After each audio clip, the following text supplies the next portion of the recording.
ನೀವು ಯೋಚನೆ ಮಾಡಿ, ಜನ ನೀವೆಲ್ಲ ಕೊಡಗಿನ ಜನ ಬುದ್ಧಿವಂತರಿದ್ದೀರಿ, ರಾಜಕೀಯವಾಗಿ ಪ್ರಬುದ್ಧರಿದ್ದೀರಿ.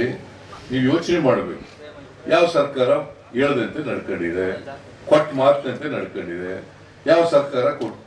ಇವತ್ತು ಭಾರತ ದೇಶ ಬಹುತ್ವದ ದೇಶ ಅಲ್ವಾ? ಅನೇಕ ಜಾತಿಗಳಿದ್ದಾವೆ, ಅನೇಕ ಧರ್ಮದಲ್ಲಿವೆ. ಕೊಡಗಿನಲ್ಲಿ ಎಷ್ಟೊಂದು ಧರ್ಮದವರು ಇದ್ದಾರೆ, ಎಷ್ಟೊಂದು ಜಾತಿಯವರು ಇದ್ದಾರೆ. ಕೊಡಗು ಜಿಲ್ಲೆಯಲ್ಲಿ ಎಷ್ಟೊಂದು ಜಾತಿಯವರು ಇದ್ದಾರೆ, ಎಷ್ಟೊಂದು ಧರ್ಮದವರು ಇದ್ದಾರೆ, ಎಷ್ಟೊಂದು ಭಾಷೆ ಜನ ಇದ್ದಾರೆ.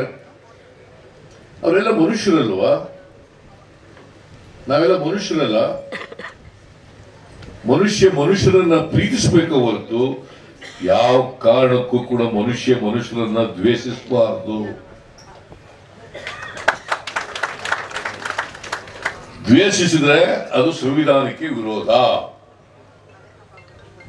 ನಮ್ಮ ಸರ್ಕಾರ ಸಂವಿಧಾನ ಏನ್ ಹೇಳಿದೆ ಆ ಸಂವಿಧಾನದ ರೀತಿ ನಡ್ಕೊಳ್ತಾ ಇರ್ತಕ್ಕಂಥ ಸರ್ಕಾರ. ಪ್ರತಿ ಸರ್ಕಾರನೂ ಕೂಡ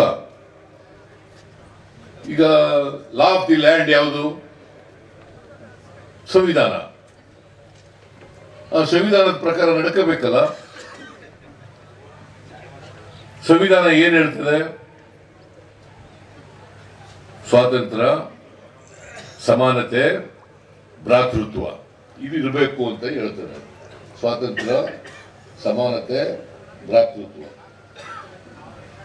ನಾವೆಲ್ಲರಲ್ಲೂ ಭ್ರಾತೃತ್ವ ಬೆಳೆಸಬೇಕಲ್ಲ. ಸಮಾಜ ಒಡಿತಕ್ಕಂಥ ಕೆಲಸ ಮಾಡಬಾರದು, ಸಮಾಜವನ್ನ ಜೋಡಿಸ್ತಕ್ಕಂಥ ಕೆಲಸವನ್ನ ಮಾಡಬೇಕು. ಅದು ನಾವೆಲ್ಲರೂ ಕೂಡ ಮಾಡಬೇಕಾಗಿರ್ತಕ್ಕಂಥ ಕೆಲಸ. ನಾವೆಲ್ಲ ಮೂಲತಃ ಮನುಷ್ಯರು, ಯಾವುದೇ ಧರ್ಮದ ಜಾತಿಗೆ ಸೇರಿರಲಿ, ಅಂತಿಮವಾಗಿ ಜಾತಿ ಹೋಗ್ಬೇಕು ಅಂತಕ್ಕಂಥವ್ರು ನಾವೆಲ್ಲರೂ ಭಾರತೀಯರಾಗಿ ಬದುಕಬೇಕು. ಅದಕ್ಕೋಸ್ಕರ ಸಮಾಜವನ್ನ ಒಡಿತಕ್ಕಂಥದ್ದಾಗಲಿ, ಜಾತಿ ವಿಂಗಡಣೆ ಮಾಡ್ತಕ್ಕಂಥದ್ದಾಗಲಿ ಮಾಡಬಾರದು.